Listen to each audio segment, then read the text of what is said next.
håber, du nyder sommeren. Det her afsnit og de næste 2 er lidt særlige, for de har alle sammen gæst og alle sammen emne. De er altså også lidt anderledes end de traditionelle format, som vender tilbage med sæson 3 allerede her i efteråret. Dagens gæst, det er en af dem i verden, der kender mig allerbedst. Det er min kollega Jens Wilbrandt, og som navnet antyder, så er vi også i familie. Han er nemlig min far. Det vi kommer til at tale om i dag og de næste 2 uger, det er at se bag om børns adfærd med kognitive færdigheder. Det deler vi op i 3 dele, og dermed også i 3 afsnit. Det første er, hvordan kan vi forstå børn bedre med kognitive færdigheder? Anden del er, hvordan finder vi et fælles sprog for børns færdigheder? Og den tredje og rigtig vigtige del, det er, hvordan kan vi udvikle børns færdigheder? Men i dag der handler det altså om, hvordan en forståelse af børns færdigheder kan hjælpe os til at forstå børn. Vi kommer omkring, hvad kognitive færdigheder egentlig er for noget, hvorfor et fokus på færdigheder ikke må lægge ansvaret over på barnet, hvordan vi undgår pædagogiske blindgyder, og hvorfor kan vi nå meget længere med vores intuition, end vi lige går og tror. Det her det er noget, som jeg har arbejdet sammen med Jens om i ret lang tid, så måske får jeg endda også lov til at fyre et par guldkorn af, frem for kun at stille spørgsmålene. I hvert fald, velkommen til Forunderlige Børn.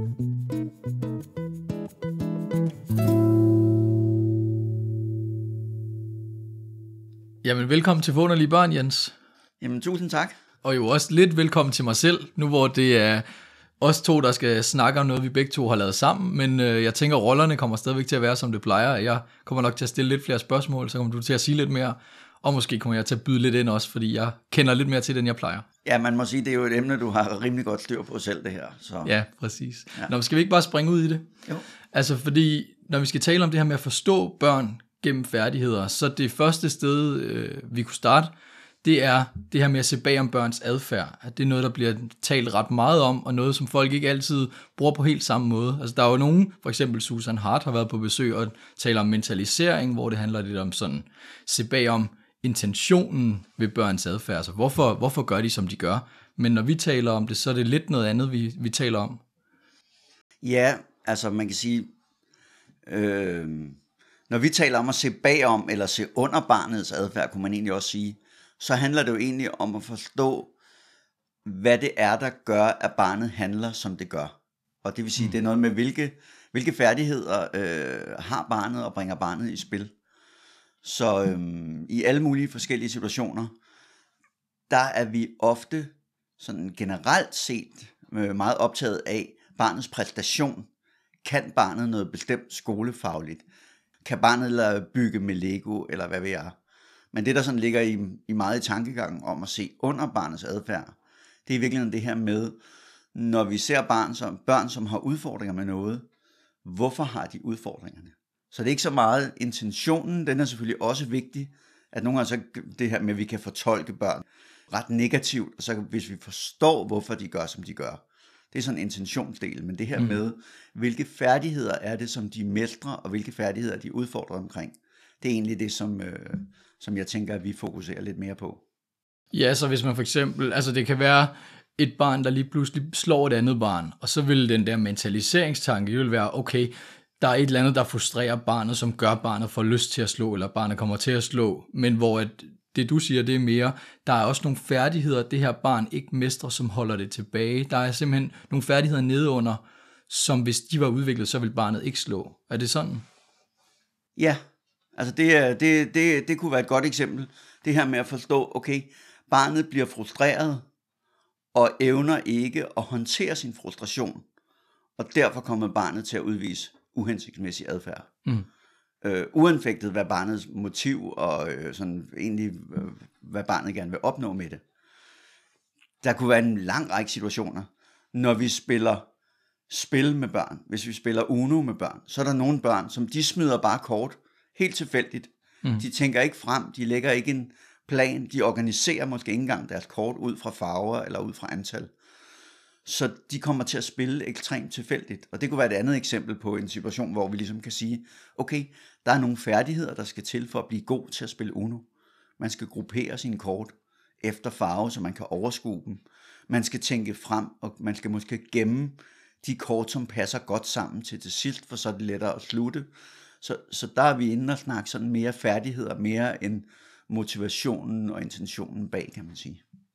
Ja, så færdigheder er i virkeligheden ikke kun i spil der, hvor der er noget udfordrende adfærd, man prøver at forstå. Det er også i spil i alle mulige andre situationer, hvor det handler om, hvor godt lykkes vi med at lave matematikopgaver, eller spille Uno, eller...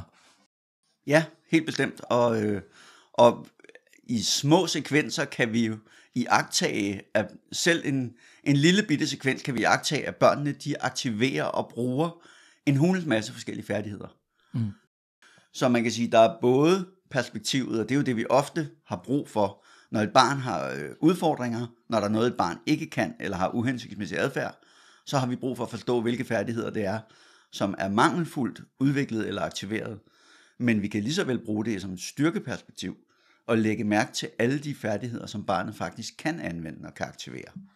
Ja, så der er både styrkedelen i sådan et styrkefokus i færdigheder, og så er der også et fokus på de færdigheder, man kan være udfordret på.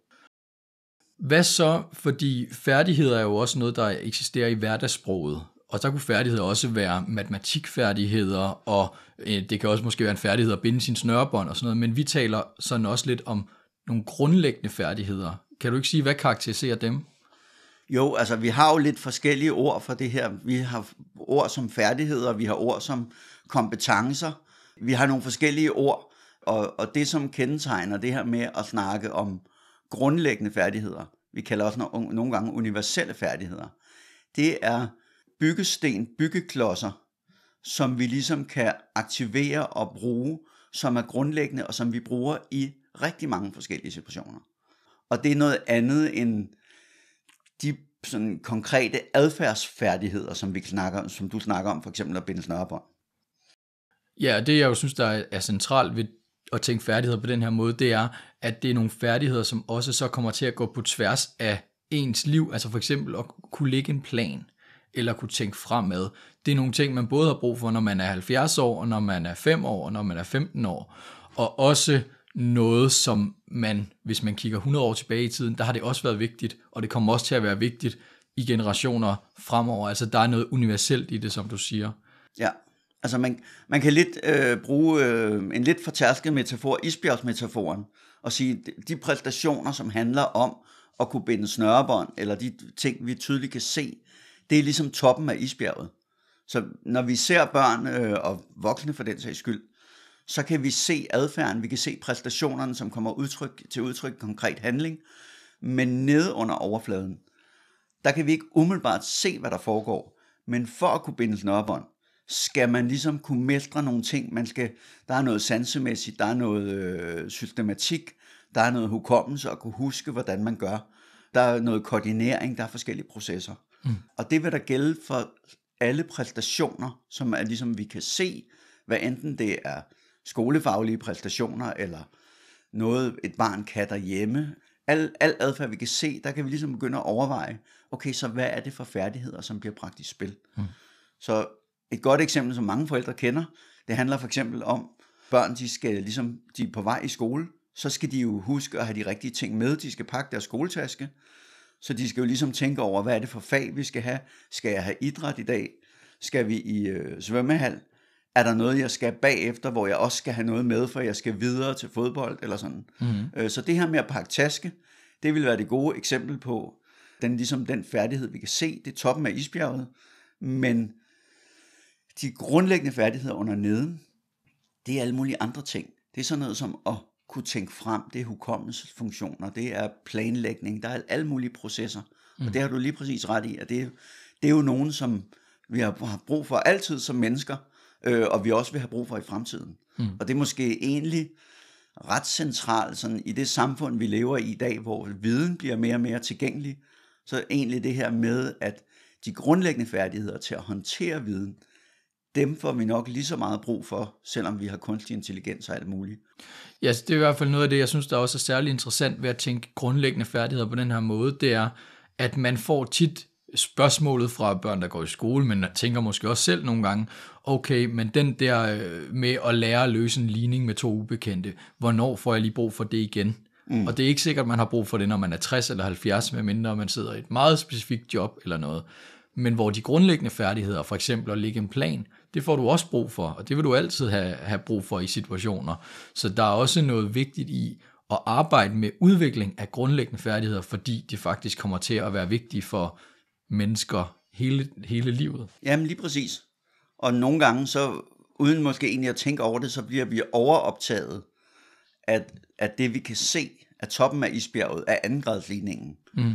Det vi kan lære med andengradsligninger og med matematik i det hele taget, det er nogle meget mere grundlæggende færdigheder omkring logisk tænkning, kunne regne ting ud, kunne afkode, hvad det her handler om. Der er sådan en masse ting, hvor vi igennem at lære nogle synlige færdigheder, toppen af isbjerget, så udvikler vi nogle grundlæggende færdigheder. Ja, og for eksempel jo også er matematik som problemløsning, er jo problemer, det står mennesker i rigtig ofte, og der er jo også en masse færdigheder til at løse problemer. Der er noget med at stoppe op, tænke sig om, være systematisk, være grundig. Måske er der også noget med ikke bare impulsivt at svare det, man lige tror, men faktisk få tænkt det grundigt igennem, tjekket lige efter, før man går i krig med det. Men kan du ikke prøve lige at sige lidt mere om grundlæggende færdigheder, måske også noget af det her med, hvordan de kan gå på tværs af situationer?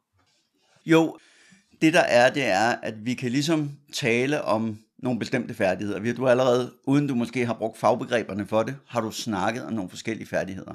En af dem, som vi har hverdagsbegreber for, det er for eksempel planlægning. Ja. Planlægning bygger ligesom på det her med at kunne tænke fremad. Okay, så man kan tænke frem, og så kan man begynde at strukturere, hvordan man vil gøre. Og planlægning, det er jo en færdighed, som vi bruger igennem livet, og som udvikler sig igennem livet, og i rigtig mange forskellige situationer. Nogle konkrete situationer, vi snakkede før om at pakke skoletaske. Det involverer planlægning. Det involverer at tænke frem og strukturere det, man gør, og sørge for at have de rigtige ting med. Børn spiller rigtig meget computerspil i dag. Der er ofte også ret meget planlægning i de mere komplekse strategispil, at ligesom vide, okay, nu skal jeg ligesom begynde at samle ting sammen, så jeg på et tidspunkt kan købe det store våben, så jeg til allersidst kan slå den store boss. Det er også et eksempel på planlægning. Børn, som sidder ved spisebordet, lad os sige, vi har gæster, og derfor får vi både forret og hovedret og dessert. Barnet kan egentlig godt lide forretten, men barnet ved, hvad der kommer til hovedret. Så barnet vælger ikke at spise ret meget forret, fordi hovedretten, det er min livret. Så der vil jeg gerne være sulten. Så det er også et eksempel på at kunne tænke fremad og ligesom kunne planlægge. Okay, jeg gør noget nu med henblik på noget, som skal ske senere. Ja. Et fodboldhold, hvis man går til fodbold og skal spille fodbold, så lægger man som regel en fælles strategi. Okay, så vores plan er sådan, og så prøver vi sådan og sådan. Så det er jo et godt eksempel på, at vi i virkelig mange forskellige situationer, der bruger vi faktisk præcis den samme færdighed, som er planlægning.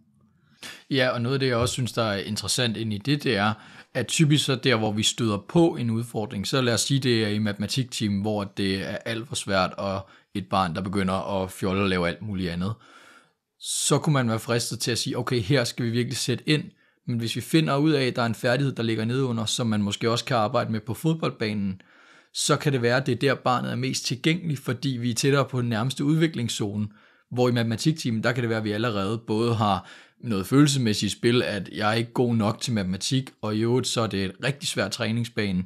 Det er også derfor, vi ser rigtig udfordrende adfærd. Så nogle gange kan det også gøre, at vi faktisk kan arbejde med udviklingen i nogle steder, hvor det er nemmere. Ja, helt sikkert. Altså det er en vigtig pointe, at der hvor vi oplever, at problemerne omkring et barn er størst, det er sjældent der, at det er lettest at skabe udvikling og flytte på årsagen til problemerne. En af de ting, som vi gør rigtig meget, det er, at vi bruger spil. Spil har den fordel, spil og lege og sådan sjove aktiviteter, de har den fordel, at de er underholdende, at der ikke er samme type sådan krav, du skal kunne det her. Men de har samtidig den egenskab, at der er rigtig mange spil, hvor vi skal bruge bestemte kognitive færdigheder. Og det vil sige, hvis vi ligesom forstår, at når vi spiller Uno, så det her med at organisere og gruppere ting, det er faktisk vigtigt at kunne. Så er det måske et meget lettere sted for barnet at lære og udvikle den færdighed, frem for i en skoletime, hvor man skal gruppere og organisere abstrakte ting, og hvor barnet ikke kan lykkes. Fordi det er en helt anden kravsituation, som ikke på samme måde er sjov.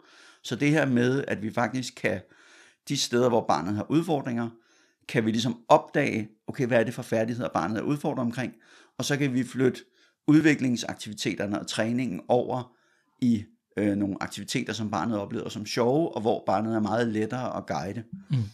Og nogle gange også situationer, hvor der er mere overskud fra os. Lad os lige koge ned, hvad der var det vigtigste indtil nu. Når vi vokser op, udvikler vi nogle helt grundlæggende færdigheder. De er så grundlæggende, at de er vigtige hele vores liv, og at de også var vigtige for mennesker langt tilbage i historien. Det er færdigheder som for eksempel at kunne holde fokus på den samme ting over tid, at kunne sætte sig i andres sted, og at kunne håndtere noget, selvom det er kedeligt. Psykologer vil måske kalde de færdigheder for vedholdende opmærksomhed, perspektivtagen og frustrationstolerance, men hverdagssproget det er altså rigeligt fint til os. Og de grundlæggende færdigheder er afgørende for, om vi lykkes eller ej. Så når jeg kommer hjem fra Føtex uden den mælk, jeg skulle have haft, så har det skyldes nogle færdigheder, jeg ikke formåede at bruge. Måske fik jeg ikke lagt en plan inden, så jeg kom afsted uden en indkøbsliste. Måske fik jeg ikke dobbelttjekket mit resultat, så jeg ikke opdagede, at jeg faktisk manglede en ting i min kurv, da jeg gik hen til kassen. Eller måske mistede jeg overblikket, da jeg pakkede mine varer, så mælken endte med at stå alene tilbage. Og den måde at tænke på, siger Jens altså, at vi skal overføre til, når børn bliver udfordret. Hvilke færdigheder lå der bag? Det er der 3 grunde til. Den første er, at færdigheder de hjælper os til at nå kernen i problemet, og dermed der, hvor vi kan skabe forandring. Den anden grund er, at færdigheder går på tværs af situationer. Så ved at spotte en udfordring et sted og arbejde med den, så vil vi tit kunne komme andre udfordringer i forkøbet. Og den tredje årsag er, at færdigheder kan udvikle sig, så det her fokus det holder os på et konstruktivt udviklingsspor, frem for at ende i en blindgyde. Og det vil Jens sige mere om nu. Altså man kan i hvert fald sige, at mange gange, især når vi beskæftiger os med børn, som har udfordringer, så kommer vi til at læne os op af nogle forståelsesmåder, som rigtig meget handler om toppen af isbjerget. Det vil sige, det er nogle forståelsesmåder, som ligesom ikke nødvendigvis bringer os videre i forhold til, hvad vi pædagogisk kan gøre.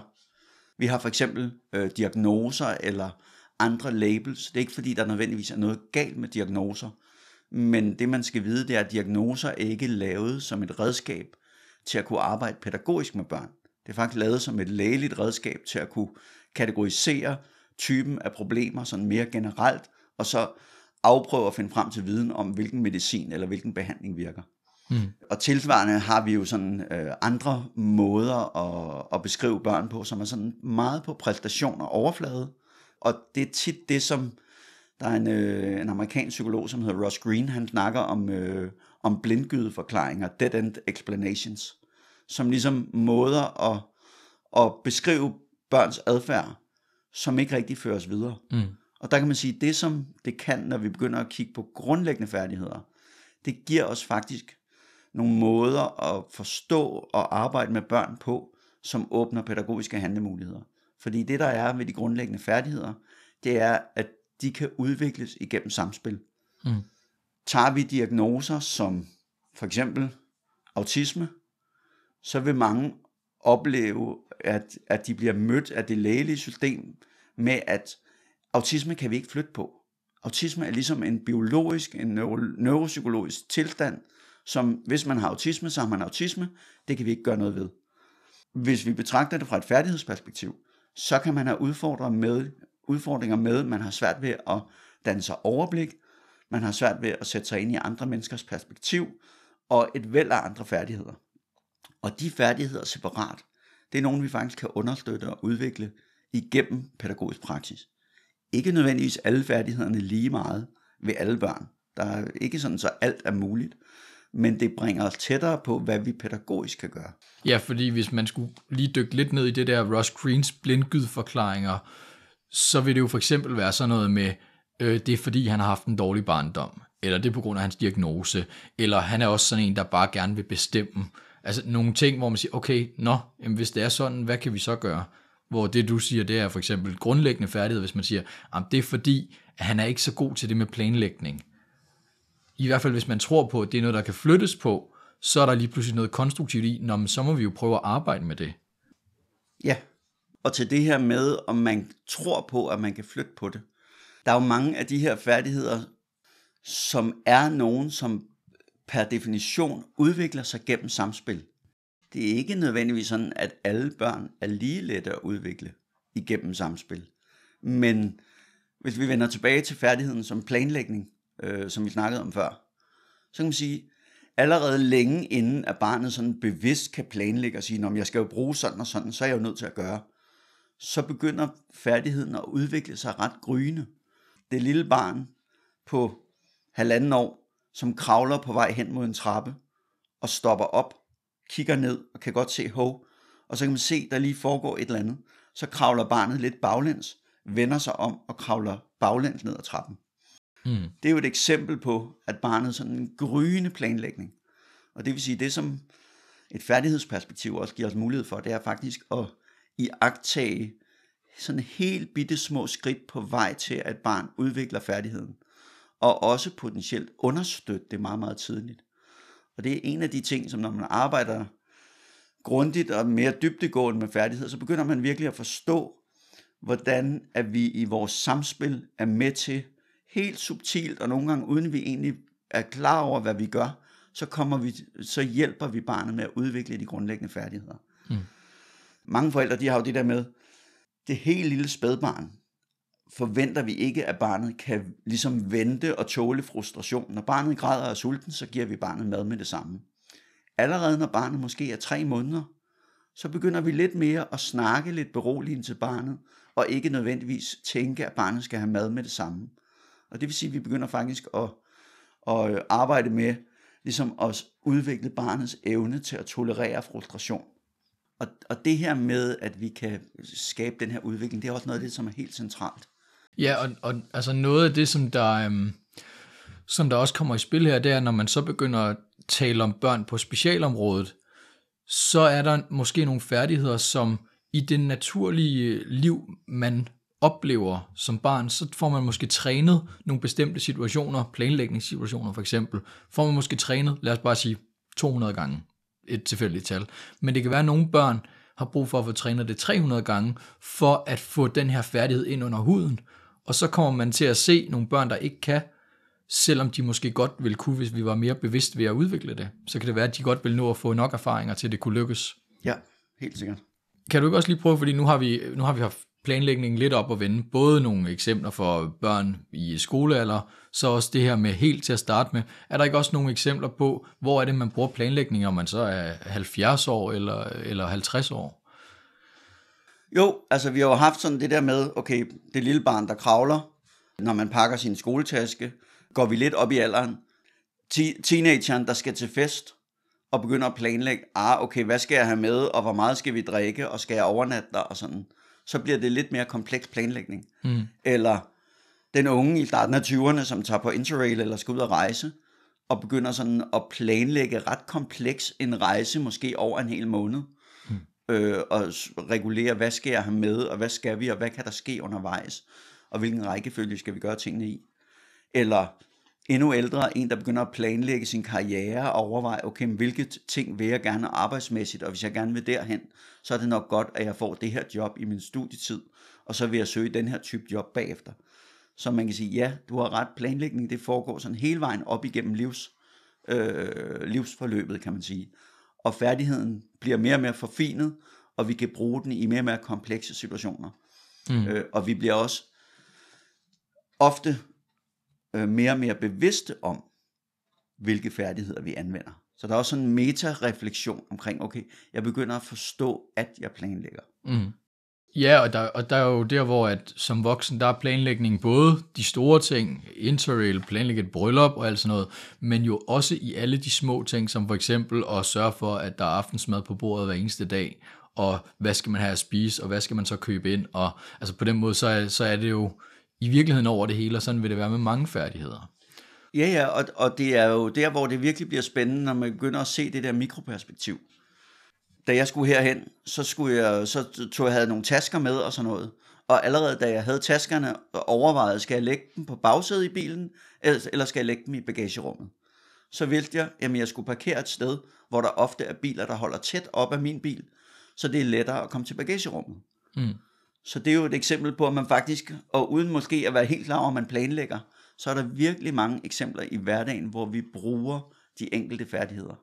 Ja, okay, så nu har vi haft meget fokus på, at grundlæggende færdigheder kan hjælpe os med at forstå børn og personer og os selv, men det kan også hjælpe os med at forstå andre ting, for eksempel situationer. Kan du ikke også sige lidt om det?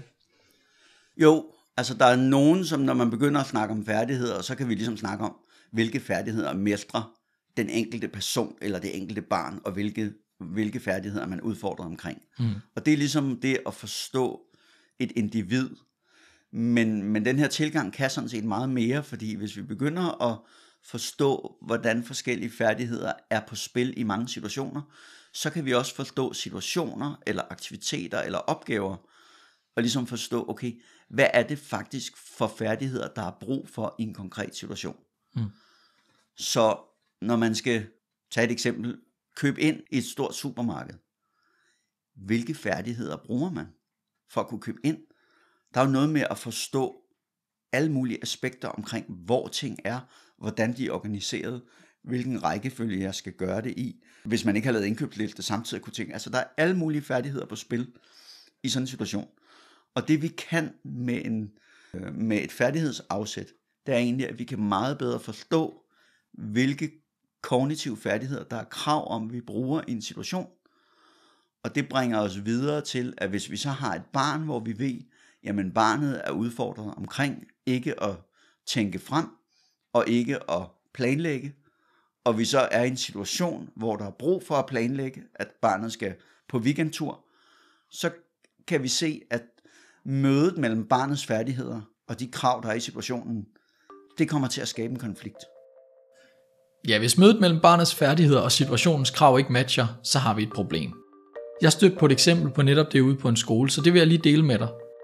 Eksemplet er en dreng William, som var meget udfordret i matematik. I 5. klasse der blev det så udfordrende, at hans adfærd også begyndte at være forstyrrende for de andre børn. Og det er der, man tit ender med at sige, okay, vi må gøre noget, fordi vi reagerer på den adfærd.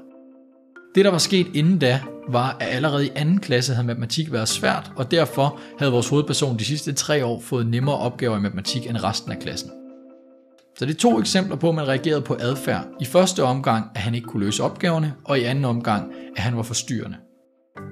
Hvis man så gik ind og kiggede på færdigheder, så viste det sig, at det var faktisk nogle ret konkrete ting ved matematikopgaverne, der var svære for William. Det var, når matematik blev så svær, at man skulle kunne holde mange informationer i hovedet, lægge en plan med flere steps og holde overblikket over det hele. Lidt groft sagt, så det der var sket, det var, at man bare havde givet William opgaver, som var så nemme for ham, at han ikke rigtig lærte noget. Men i 5. klasse var han igen nået til de opgaver, der gav ham færdighedsudfordringer, og derfor så vi et problem opstå igen. Nu prøvede skolen så at gå ind og støtte færdighedsspecifikt. Det var for eksempel ved at støtte i forhold til at skabe et overblik, hver gang han skulle sidde med opgaver selvstændigt. Og det handlede også om at genopfriske de metoder, han lige skulle bruge inden. Og endda også justere dem lidt, så de blev mere på papir, så man ikke skulle have det hele op i hovedet. De ændringer gjorde ikke, at matematik blev nemt som en leg, men de genstartede Williams udviklingsproces og bidrog til, at han kunne indgå i matematik igen på en lærende måde. Vi skal tilbage, for måske så sidder du og tænker, men jeg kender slet ikke ret meget til alle de her skjulte færdigheder. Og det er heldigvis heller ikke så vigtigt. Prøv at høre her. Den afgørende pointe handler sådan set ikke om, hvor mange begreber og hvor meget sprog man har for færdighederne, men det handler i virkeligheden om, at man retter sit fokus og sin opmærksomhed, sin nysgerrighed på, hvad der foregår under den del af isbjerget, vi kan se. Og det er i virkeligheden det afgørende. Og så har vi faktisk masser af hverdagssprog, og, som vi kan bruge for ligesom at forstå færdigheder under neden. Bare en ting, vi kan gøre som en lille øvelse for os selv, som fagpersoner eller forældre, det er at spørge os selv, okay, hvordan vil du gøre det her? Ja. Hvad vil du gøre i hvilken rækkefølge? Og når vi skal forklare for os selv, så har vi sprog til at forklare, okay, jamen så vil jeg først sådan og sådan, så vil jeg, og så begynder der at komme masser af ord som planlægning og overblik og prioritere og sortere, og så vi har masser af hverdagssprog, og det kan være lige så fint som at have nogle meget, meget fine fagbegreber. Måske endda bedre, fordi at det gør det lettere at snakke omkring færdighederne. Den anden ting, man kan gøre, det er som et første spørgsmål til et barn, der sidder med noget. Okay, fortæl mig lige, hvad du gør. Eller fortæl mig lige, hvordan løste du det her. Så beder vi egentlig barnet om at sætte ord på. Og det er barnet måske ikke nødvendigvis lige så god til, men barnet prøver så, og så kan vi undervejs støtte til at skabe forståelse. Så finder vi også ud af lidt mere. omkring, hvordan det er, barnet egentlig gør, og hvilke færdigheder, der bliver aktiveret. Ja. Så man skal ikke have været på kursus for at ligesom kunne begynde at overveje, hvilke færdigheder er på spil. Det er simpelthen et spørgsmål om et mindset, det er et spørgsmål om at være nysgerrig på, hvad er det, der foregår under neden. Nu nævnte jeg før det der med refleksioner omkring, okay, hvor lægger jeg ting i bilen? Altså man kan blive sådan meta-refleksiv, altså begynde at tænke over og reflektere over sine egne færdigheder.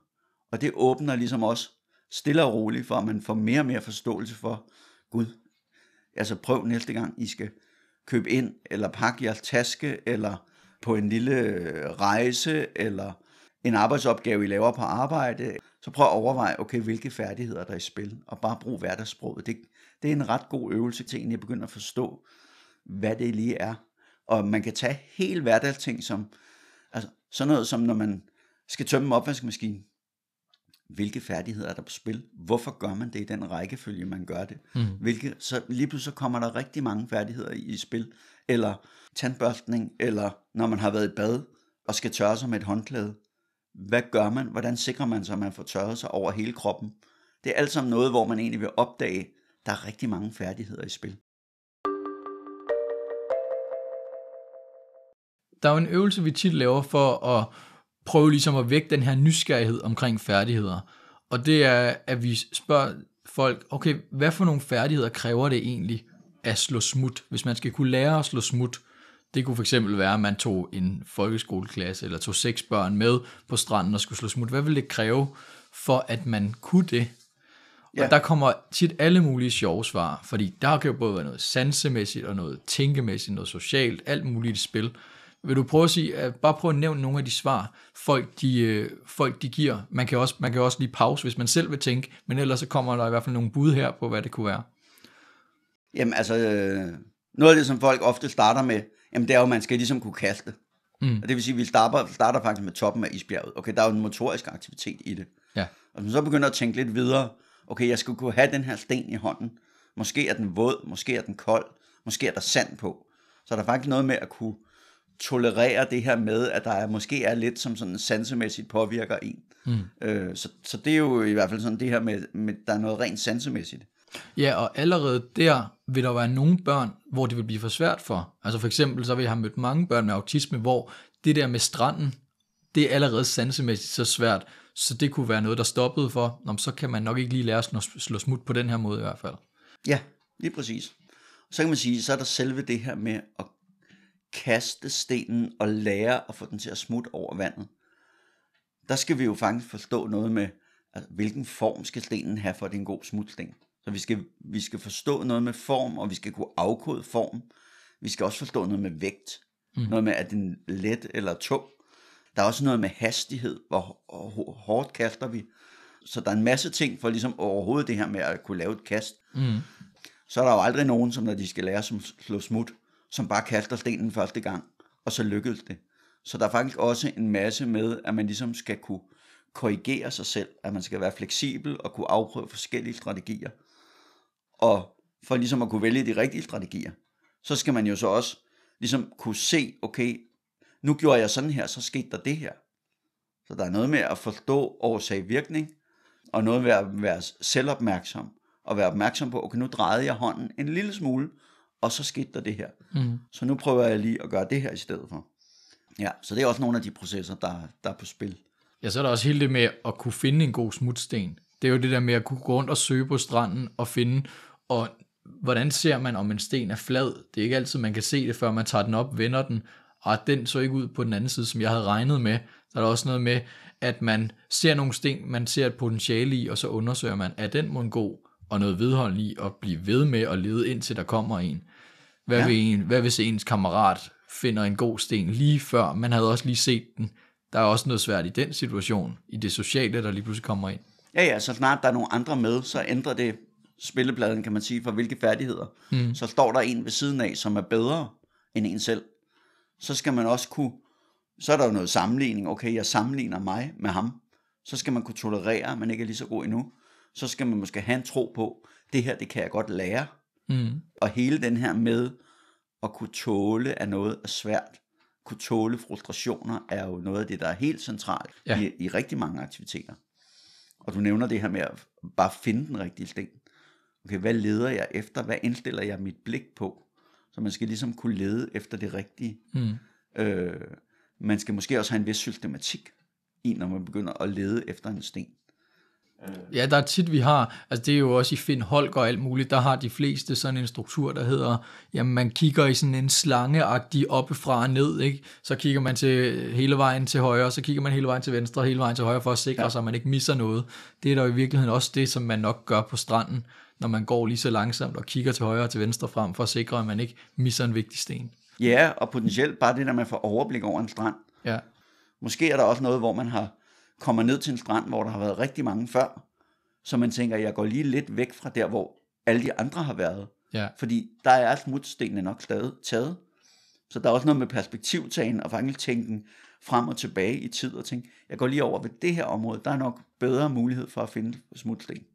Ja, der er i hvert fald også noget med, at jeg kan godt komme på nogle børn, som vil, når de skulle lede efter sten, så vil de gå lige efter den voksne, fordi den voksne leder jo efter sten og har meget erfaring, så gør jeg det samme, og så støder man ind i, jamen så er det alle de gode jo taget, altså ja. Så det er sådan nogle eksempler på det. Ja, og man kan sige, for hver enkelt færdighed, der vil vi kunne finde børn og voksne, hvor den færdighed ikke er det, der er deres spidskompetence, eller som de ikke lige får tænkt over at få aktiveret i den konkrete situation. Og derfor så får de udfordringer. Og det, der er vigtigt her, det er jo, at samme færdighed kan skabe udfordringer i et væld af forskellige situationer. Hvis vi ligesom, når vi går og slår smut, lægger mærke til, at barnet ikke danner sig et overblik, eller har problemer med det her sansenået, med at der er lidt sand på og sådan noget, så er der en god sandsynlighed for, at barnet også i andre situationer vil have samme udfordring. Ja, så det her er jo både et eksempel på, hvor mange færdigheder der kan være i spil, hvis først man lige prøver at dykke ned i det, fordi det her, det kunne man også gøre med den her matematikopgave, hvad kræver den egentlig af færdigheder, for at man kan lykkes med det, eller hvis man skal ud og spille fodboldkamp på fodboldbanen i frikvarteret, hvad kræver det så, for at det ikke går helt galt? Så det er den ene del, men den anden det mere konkrete del, det er, hvis nu, lad os sige, man var en lille klasse, det kan være, det var på en specialskole, som havde planlagt en tur, hvor man skulle ud og slå smut, så vil man faktisk også kunne forudse, okay, er der nogle af dem, vi tager med her, som vil blive udfordret op på hvad? Ja, helt sikkert. Og det her med ligesom at bruge de forskellige situationer til at blive klogere på barnet på færdighedsniveau, det kræver bare, at vi er nysgerrige på det.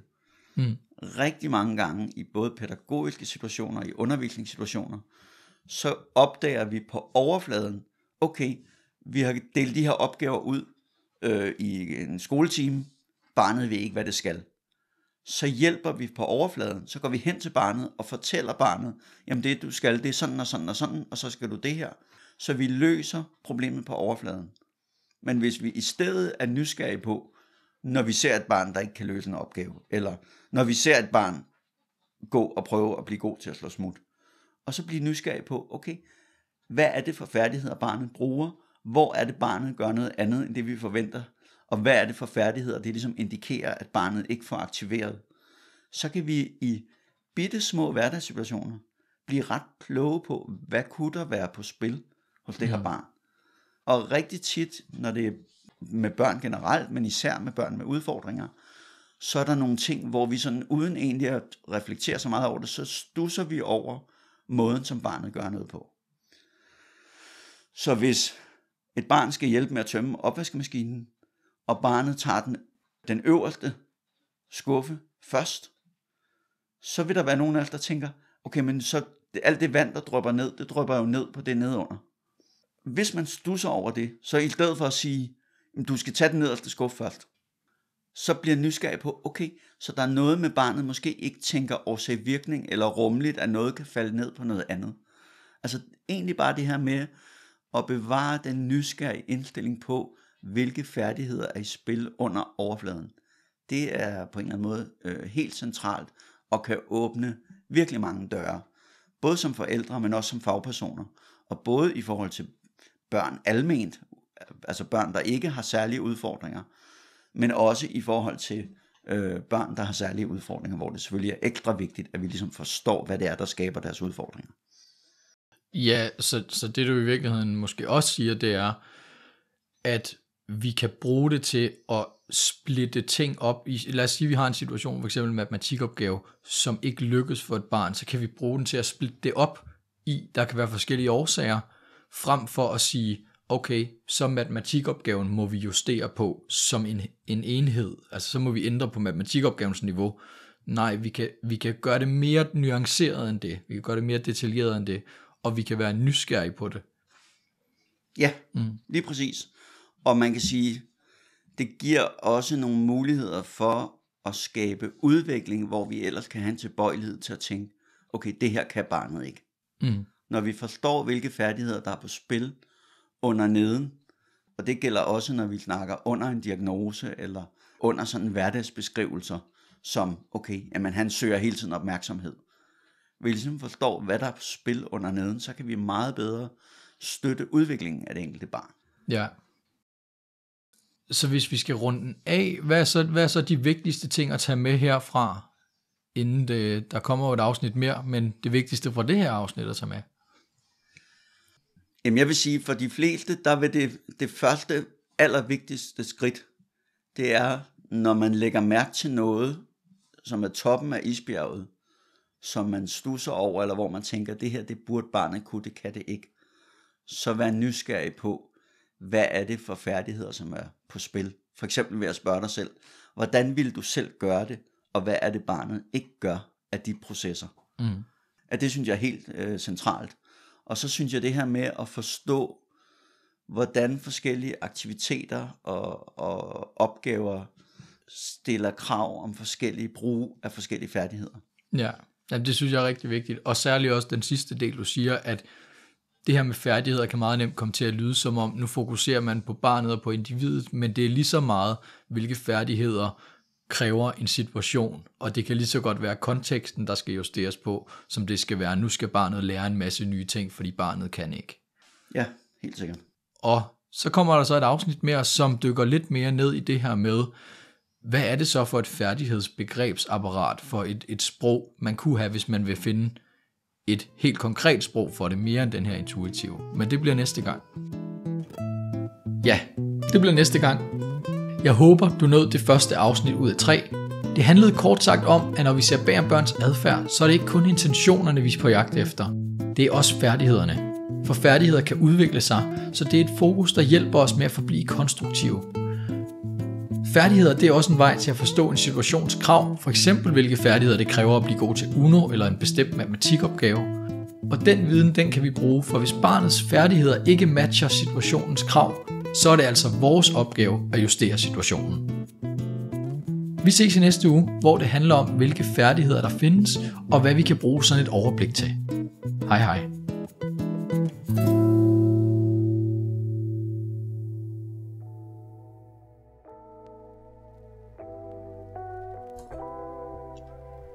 Du lyttede til podcasten Forunderlige Børn. Den er produceret af mig, Simon Vilbrandt. Men den kunne ikke blive til noget uden alle de kloge gæster, som er søde og takke ja til at være med. Husk, at du har mulighed for at følge podcasten på Facebook, Instagram eller i din podcast-app, så misser du aldrig et nyt afsnit, når det kommer ud. Og her deler jeg også ekstra viden og videoklip fra samtalerne. Hvis du gerne vil støtte podcasten, så del den med dem du kender, som vil have glæde af at lytte med, eller send et skulderklap min vej ved at rate podcasten der hvor du lytter. Den her podcast er ikke den eneste måde jeg formidler viden om børns udvikling og trivsel. Det gør jeg også i hele landet på kurser, pædagogiske dage og i supervision og rådgivning. Hvis det lyder interessant, så er du naturligvis mere end velkommen til at række ud til mig. Og ellers vil jeg bare sige endnu en gang tak fordi du lyttede med, og have en forunderlig dag.